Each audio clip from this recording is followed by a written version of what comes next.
Күннің адам үшін маңызды жарық және жылу көзі екендігін, ал жұлдыздар өте жақсы бағдарлаушы екендігін ешкімге түсіндірудің қажеті жоқ. Бір кездері күн мен жұлдыздар ғылыми пікірталастың құралы болды. Міне сол кезде астрономия ғылымы пайда болды. Астрономиялық құбылыстар көбінесе табиғатпен байланысты болды. Мәселен, Сириус жұлдызының жаңаруы Ніл өзенінің толысуымен сәйкес келеді. Алғаш бұл дінмен байланысты болды. Жұлдыздар мен күн жайлы білу кейде адамдардың басқару құралына айналды. Ежелгі Мысырда абыздар күннің тұтылуын болжай алатын және оны ресми түрде құдайлар қаһары деп түсіндіретін. Орта ғасырлық астрономдардың басты мақсаты болып жатқан құбылыстардың заңдылығын анықтау және олардың сызба нұсқасын жасап, болашаққа болжам жасау, қайталау уақытын анықтау болды. Бірақ ол біздің уақытымызға дейін аспан денелерінің қозғалысын реттеп отыратын механизмді анықтағанша мүмкін болмады.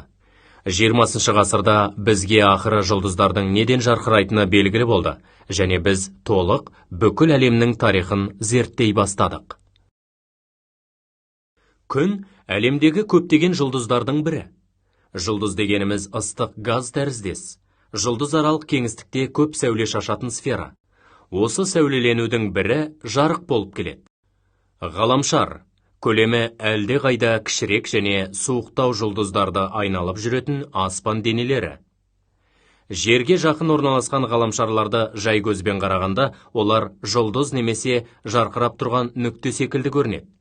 Олар күн сәулесінің әсерінен шағылысып жарқырап көрінеді. Біз басқа жұлдыздарды айналатын ғаламшарларды көре алмаймыз, себебі олар тым шағын және алыс орналасқан. Біз осындай ғаламшарлардың бар екенін білгенімізге көп уақыт болған жоқ. Шағын аспан денелері кейбір ғаламшарларды айнала қозғалады. Бұндай денелерді табиғи серіктер немесе ай деп атайды. Жердің табиғи серігі ай. Кометалар аспан денелерінің бір түрі болып келеді. Олар кішкентай, тозаң мен мұздан тұрады.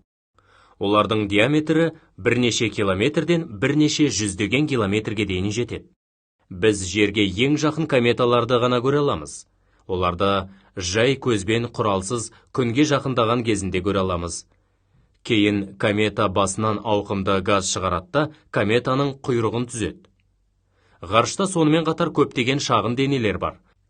Мәселен, қисық пішінді және диаметрі 200 километрден аспайтын планетоидтар бар. Сонымен қатар ғарыш тозаң мен газдардан тұрады.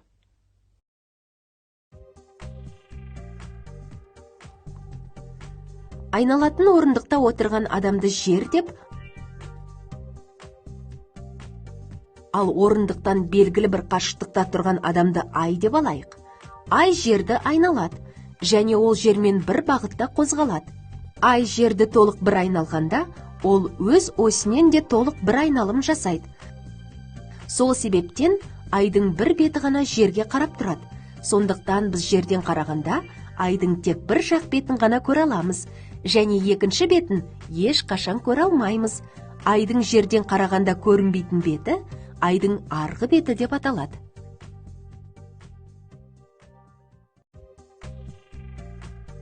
Айдың фазаларын көрсету үшін біз мына полистиролды доп пен жарық прожекторын қолданайық. Бұл жағдайда прожектор күн, ал доп ай рөлін атқарады.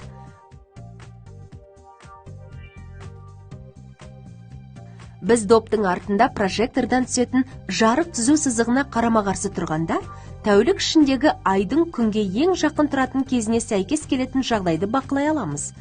Осы уақытта ай бізге жарық түспеген жағымен тұрғандықтан, ол жерден көрінбейді. Бұл құбылыс айдың жаңа фазасы ретінде белгілі. Қалған күндері ай көкжиектен күн шыққан кезде пайда болады да, күн бата салып жоғалып кетеді. Осы кезде күн батқан соң, қараңғы аспаннан анық көрінетін ай бетінің жарық түскен жіңішке бөлігін көре аламыз. Келесі күндері ай кешірек шығады және түн ұзағына жарқырап тұрады. Сонымен қатар, біз ай бетінің жарық түскен үлкен бөлігін көре аламыз. Ай шаңқай түсте көтеріліп, түн ортасында батқанда, ол бірінші ширек фазасына жетеді. Және сонда бізге ай бетінің жарық түскен жарты бөлігі көрінеді. Ай жердің табиғи серігі. Ол жерді айнала қозғалады. Сағат тіліне қарама-қарсы бағытта жерді толық бір рет айналып шығу үшін ол 28 күн жұмсайды. Ай көрінісі орбитаның әртүрлі бұрыштарында өзгеріп отырады. Себебі бізге ай бетінің күнге шағылысқан бөлігі ғана көрінеді. Бұл айдың жерге қатысты орналасуының өзгеріп отыруынан байланысты. Ай жер мен күн аралығында орналасқан кезде мүлдем көрінбейді. Ал егер ол жерге қарама-қарсы орналасса, біз толған айды көреміз. Бұл фазалар арасында біз ай бетінің аз ғана бөлігін көре аламыз.